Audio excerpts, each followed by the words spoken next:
Hello, so today we're going to talk about the best mods to use in Risk of Rain 2. First off, I'm going to assume that you have the Risk of Rain 2 mod manager installed, as this is the easiest and most convenient way to install mods. I'll not be going over how to install it as it's pretty self-explanatory, but a link to that will be in the description. Speaking of links, a link to my Twitter, Discord and Twitch will also be below, where I stream every day at 6:30 PM BST. Now, when I say best mods, I'm going to place them into two different categories.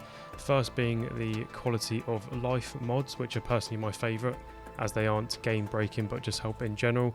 And we're just going to go over some fun mods as well, so like just broken run mods that you can get installed so that you can make your runs a little bit more interesting.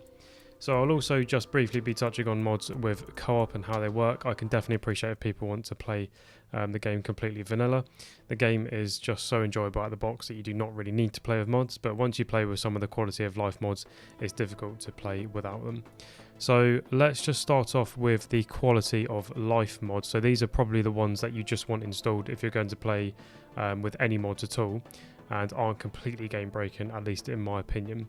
So the first one I'm going to go over is the empty chest be gone. It's quite self-explanatory, but it just makes it so as soon as you open a chest or a barrel, it disappears, so you don't get baited if you loop around the map and see a chest in the distance that looks closed, but you just forgot that you opened it.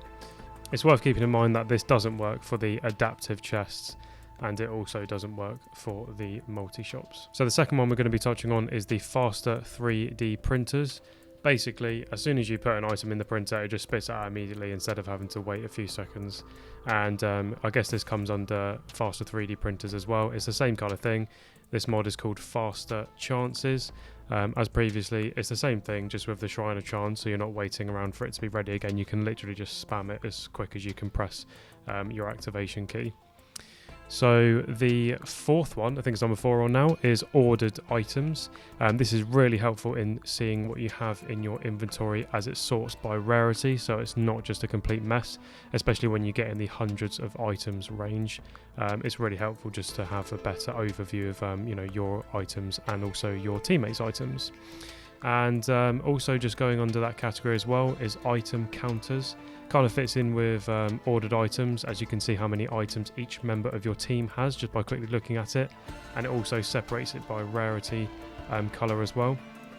This is pretty helpful if you've got if you're using like Artifact of Sacrifice or something. You can sort of liaise with your team as to who should get the next item or whatever, if say an item drops and it's good for all of you. So the next one is another item mod. It's the item exchange notifier.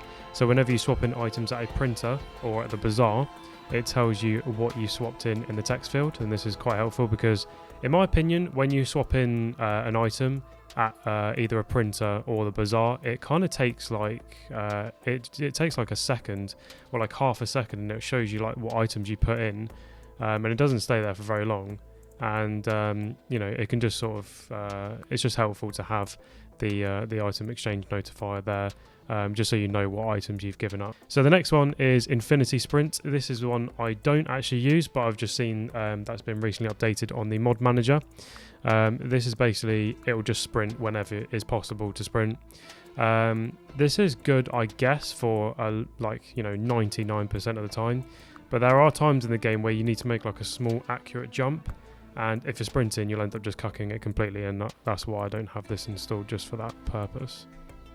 So those are all of the quality of life mods that I've got installed. So now let's just get on to some fun mods. So first off, we've got the Wax Quail multi-jump. So if you have Hopu Feathers or if you're playing Mercenary, all of your jumps, even if you're in mid-air, will have the Wax Quail buff. Obviously providing you've got a Wax Quail, which is just so fun to play with. If you have loads of each of Wax Quails and Hopu Feathers, you're basically just TPing across the whole entire map, and it can be really helpful on and fun on less mobile survivors like the Engineer or the Artificer, however you want to pronounce it. So the next one we've got is Enemies Spawn Faster. I'm not sure if this counts as under quality of life, but it does help you proceed through the stages faster, so you're not waiting around in the early stages with nothing to kill. The next one I'm going to go over is the bigger Bazaar. This is probably the best fun mod you can probably install in the game. When you activate the blue orb and go to the Bazaar, there is an extra area to shop for about 6 items, I think it is, and you have the chance to be of any rarity.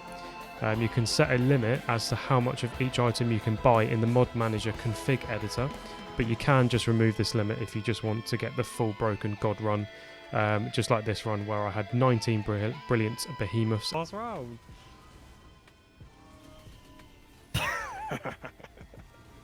You're such a fucking idiot, honestly. I don't know what you mean. And by stage 20 I had around 50 legendaries. Now I think the default limit is you can buy 3 of each item, which is quite reasonable. You obviously carry on with the money that you didn't spend in the previous run.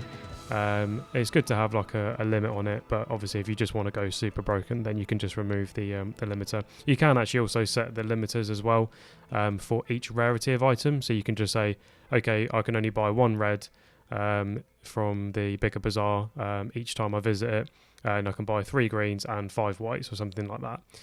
So the next mod I'm going to finish up on is the Unlock All. It's pretty self-explanatory. If you just want to enjoy the game and just get broken runs, this unlocks all the artifacts, extra abilities and skins for the survivors, and you can just play the game however you like. So that is it for the list of mods I use. However, I just want to touch on the fact that ideally, if you're playing co-op, just make sure that your co-op partner has the same mods installed. If you're the host, you can install the unmodded clients mod, which lets you play with people who have their game completely vanilla. There are so many mods in the mod manager, and you can have so much fun with trying different combinations out. They are more often than not being updated. However, just bear in mind that these are not created by the devs and they can be buggy sometimes. So that's just something to keep in mind if you get a buggy mod. I'd just suggest uninstalling it. Sometimes also mods have like compatibility issues with other mods, so it's good to just sort of work out what you've got installed and just go from there. All the ones I've mentioned today seem to work all together just fine. I've not had any issues, touch wood. So what mods do you guys play with? Let me know in the comments. Thank you ever so much for watching again.